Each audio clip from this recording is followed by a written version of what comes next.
E aí, pessoal, nessa aula nós vamos falar sobre a Guerra do Paraguai. E antes de falarmos sobre a Guerra do Paraguai, nós vamos falar sobre a questão Christian.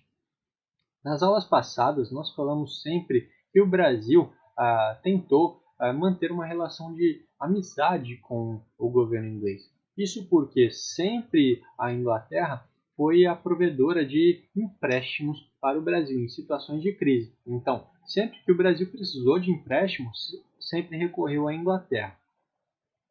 Era interessante, por isso, então, manter uma relação de proximidade com o governo inglês. Até porque, se nós temos dívida com uma pessoa, nós precisamos nos aproximar dela, porque se nós atrasarmos o pagamento, ela pode ser mais boazinha, né? Então ela pode diminuir os juros, né? Ela pode facilitar o pagamento, né? E futuramente, se precisarmos de empréstimo, ela também não vai nos negar. Então, o governo de Dom Pedro II tenta se aproximar do governo inglês, né?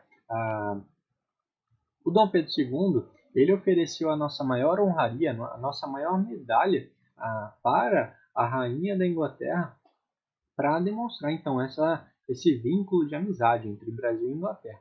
E a rainha da Inglaterra, ela se negou a vir receber essa medalha. Isso nos deixa claro que a situação política entre Brasil e Inglaterra já não caminhava muito boa. Então, a Inglaterra não se importava tanto com o Brasil. Por isso que a rainha ela não veio receber então a maior honraria do Brasil. Né? Se fosse de um país que ela realmente se importasse, ela ia receber essa honraria.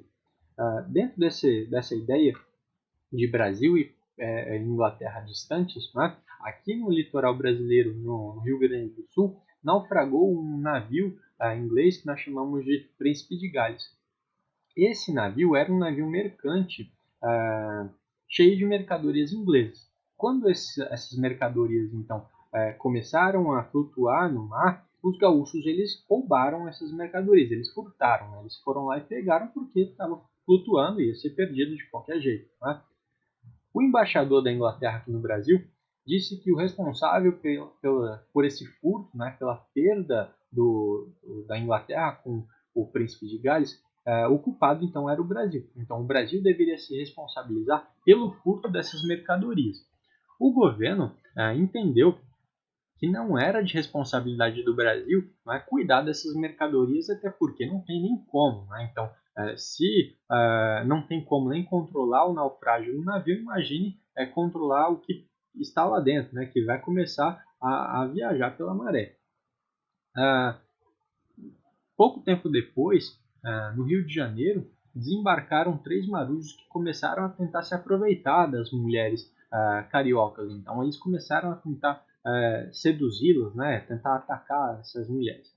E, em resposta a isso, esses marujos eles foram presos. E o embaixador Christian, novamente, ele manda soltar esses marujos, porque ele fala o seguinte: esses marujos são ingleses, eles não são brasileiros, não devem ser julgados, não devem ser presos pelo Brasil, porque o Brasil não tem nada a ver com isso. Né? Eu tenho que levar esses marujos para a Inglaterra, porque é lá que eles devem ser julgados, se eles são ingleses.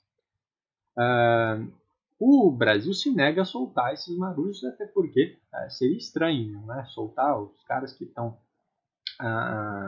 provocando problemas aqui no Rio de Janeiro. Né? Isso piora a situação entre Brasil e Inglaterra, porque o embaixador pede e ele não tem o seu pedido aceito.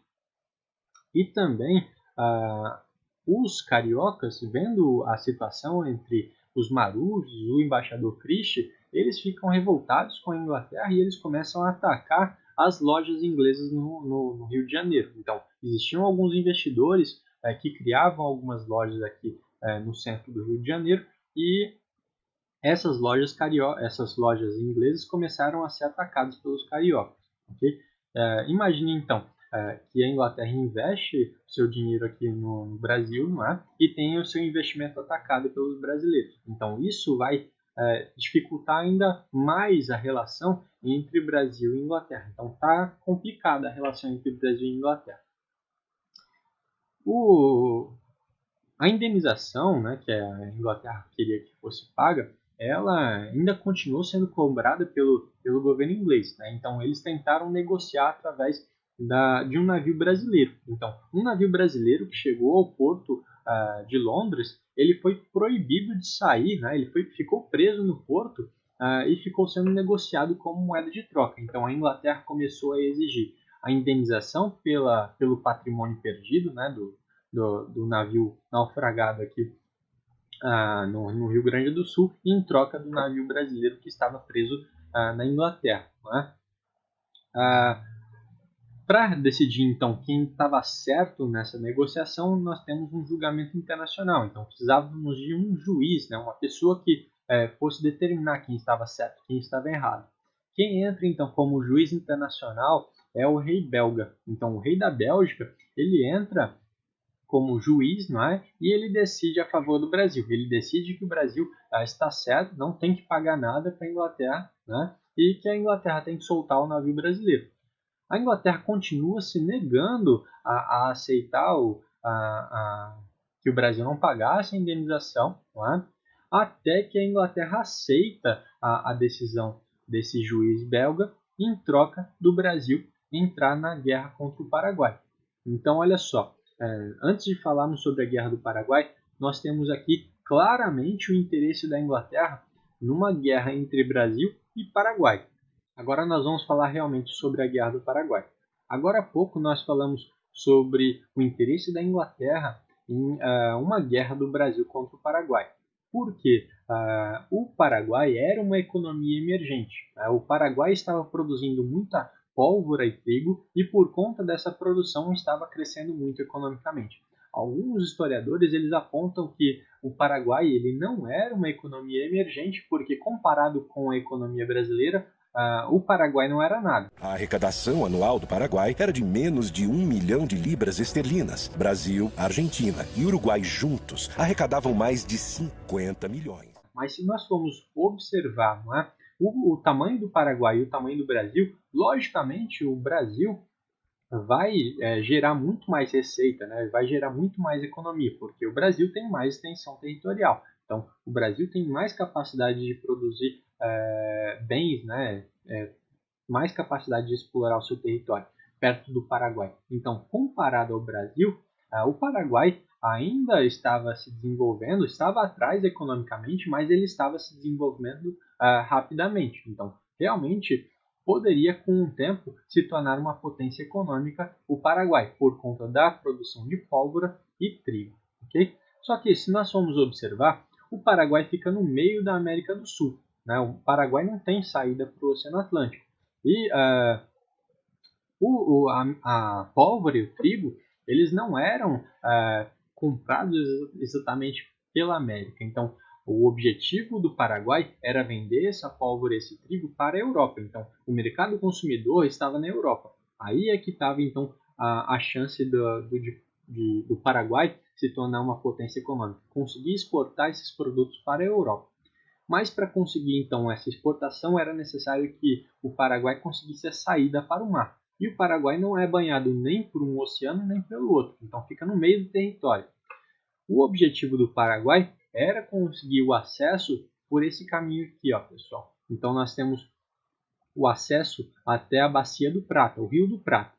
Então, se o Paraguai conseguisse o acesso até o Rio do Prata, eles conseguiriam o acesso até o Oceano Atlântico, e do Oceano Atlântico eles conseguiriam exportar a pólvora e o trigo para a Europa. Né? Então, durante esse período de produção de pólvora e trigo, o presidente Solano Lopes ele investiu muito em exército. Então, ele começou a investir muito em treinamento do seu exército.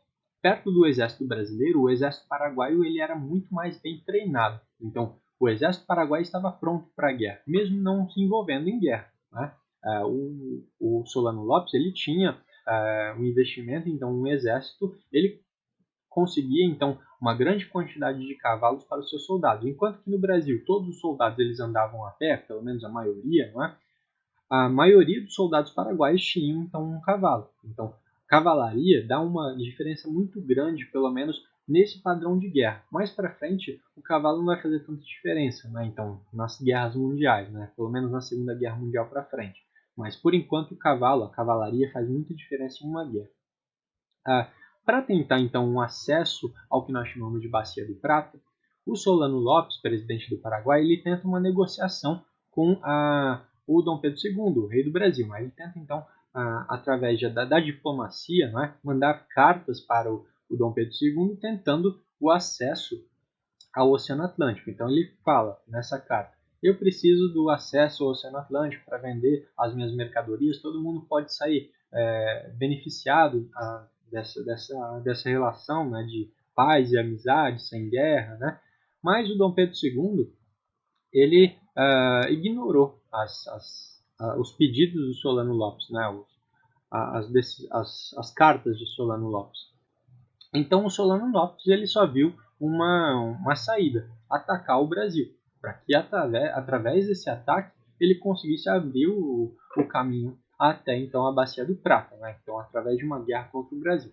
Então, o Rio Grande do Sul foi atacado pelo exército de Solano Lopes, e a partir do ataque ao Rio Grande do Sul, o Brasil declara guerra ao Paraguai. Então, quem começou a guerra foi o Paraguai, invadindo o território brasileiro, né, principalmente do Rio Grande do Sul, né, para conseguir o acesso à Bacia do Prata, né, conseguir conquistar o território que pertencia à Bacia do Prata e conseguir o acesso para o oceano. Através desse ataque ao Rio Grande do Sul, o Brasil, então, entra em guerra contra o Paraguai, declara guerra ao Paraguai. Solano Lopes manda seu exército tomar o sul do Mato Grosso, região que quer anexar ao território paraguaio, e o Rio Grande do Sul, para chegar até o Uruguai. Assim, ele tem mais força para negociar com Dom Pedro II e restabelecer a sua saída para o mar. Se ele não invadisse o Brasil, ele não teria causado a guerra. Só que Dom Pedro II não se rende e, em vez de negociar com Lopes, procura Bartolomeu Mitre, presidente da Argentina, e Venâncio Flores, presidente que colocou no poder no Uruguai, e forma, em 1º de maio de 1865, a Tríplice Aliança entre Brasil, Argentina e Uruguai. A partir, então, dessa declaração de guerra, o exército brasileiro começa a marchar para dentro, então, do território paraguaio. Até então, nós temos um equilíbrio de forças. Isso porque nós temos uma grande quantidade de soldados do lado brasileiro e nós temos soldados muito bem treinados do lado paraguaio, além de ter também aquela questão de cavalaria, que faz uma diferença muito grande. Né? E tem também a questão de ser um território paraguaio. Então, os paraguaios eles estavam no seu próprio território e era melhor de lutar no seu próprio território. Né? Então, nós temos um equilíbrio de forças. A Guerra do Paraguai ela começou a se estender por um longo tempo, né, com esse equilíbrio de forças. E pouco a pouco, os brasileiros eles foram diminuindo as forças paraguaias. Mas para poder manter a guerra é necessário um grande investimento. Né? A guerra custa muito caro. Talvez nada dentro de um governo custe tão caro quanto guerra. Então o Brasil precisou de investimento, né? Precisou de dinheiro para manter essa Guerra do Paraguai. Quando o Brasil precisou de dinheiro e não tinha dinheiro, precisou recorrer à Inglaterra. Então a Inglaterra emprestou o dinheiro para o Brasil poder se manter na guerra, né? E também o Brasil comprou balões da Inglaterra. Balões que seriam vantajosos em uma questão estratégica. Okay? Então, com esses balões, eles poderiam observar do alto aonde estavam as tropas inimigas. Então, isso facilitou para as tropas brasileiras avançarem sobre o território paraguaio. Além de que o exército brasileiro começou a construir estradas de ferro dentro do território paraguaio. Facilitou também o avanço das tropas brasileiras dentro do território paraguaio. Pouco a pouco, as tropas paraguaias foram sendo vencidas, porque o Brasil tinha uma maior quantidade de soldados, além de que outros países da Bacia do Prata, no caso Argentina e Uruguai, se juntaram ao Brasil no que nós chamamos de Tríplice Aliança. Então, são 3 países, muito, pelo menos o Brasil e a Argentina, né, maiores do que o Paraguai, não é? Juntando forças contra o Paraguai. Então, eram tropas com muito mais soldados, não é? Contra as tropas paraguaias. Então, o Paraguai foi pouco a pouco perdendo seus soldados e o Solano Lopes ele não se rendia, né? Ele não queria acabar com a guerra, ele queria a todo custo manter a guerra e ele achava que ele ia conseguir vencer a guerra. Como ele não tinha soldados, ele precisou arranjar, né? Então ele coloca as crianças para poder lutar na Guerra do Paraguai. Então olha só, as crianças paraguaias, né, meninos de 8, 9 anos, ele colocou essas crianças para poder lutar na Guerra do Paraguai. Para intimidar os brasileiros, essas crianças usavam bigodes, barbas falsas, postiças, né? E elas realmente lutavam contra as tropas brasileiras. Como que a gente sabe que eles usavam então as crianças? Porque existem relatos de soldados brasileiros da Guerra do Paraguai que realmente eles mataram crianças na Guerra do Paraguai.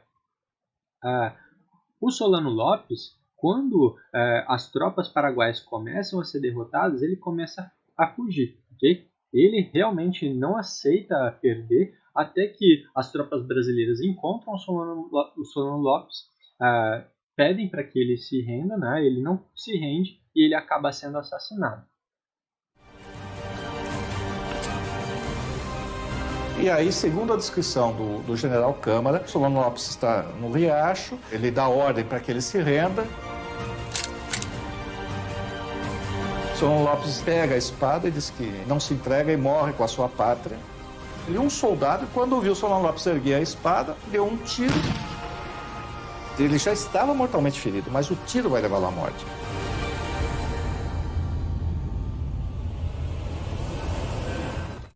Com a morte de Solano Lopes, a Guerra do Paraguai realmente acaba, né?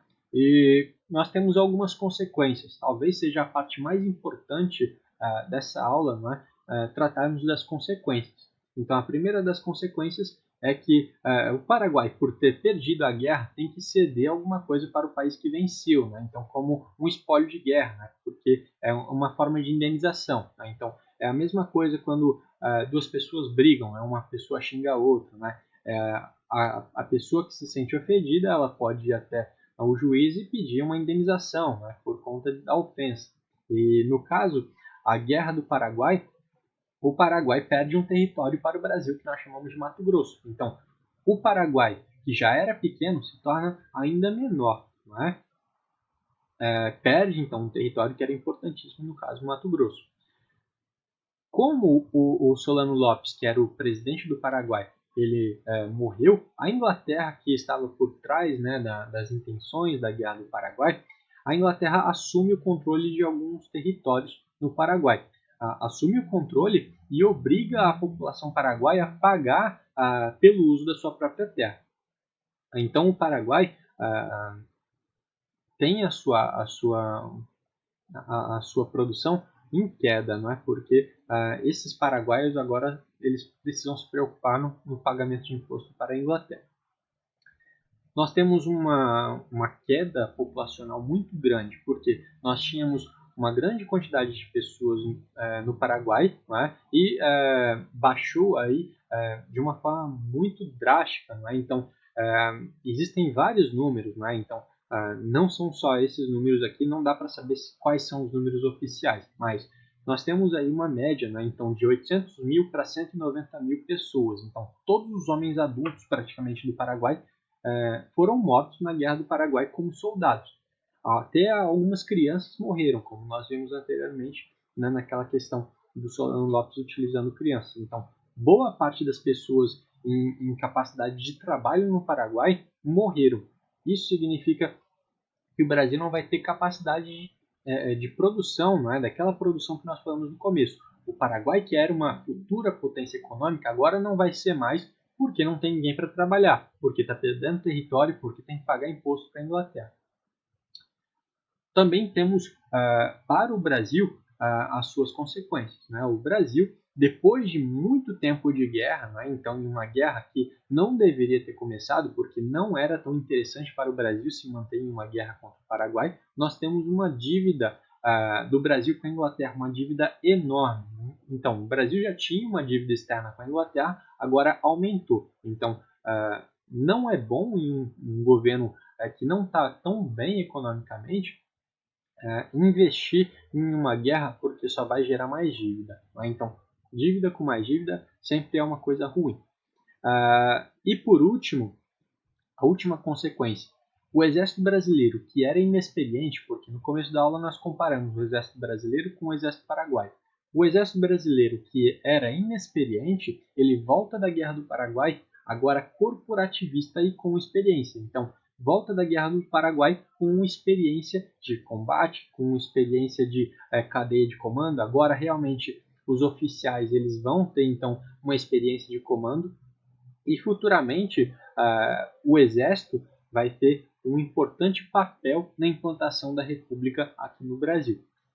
Só para finalizar, a Guerra do Paraguai foi totalmente desnecessária, porque o Brasil praticamente não ganhou nada com a Guerra do Paraguai. O Paraguai foi reduzido com a sua parte territorial, com a sua população, a sua economia. Né? Então, os dois lados perderam, né? E praticamente não ganharam nada. A Guerra do Paraguai foi um erro. Beleza, pessoal? Obrigado, até a próxima.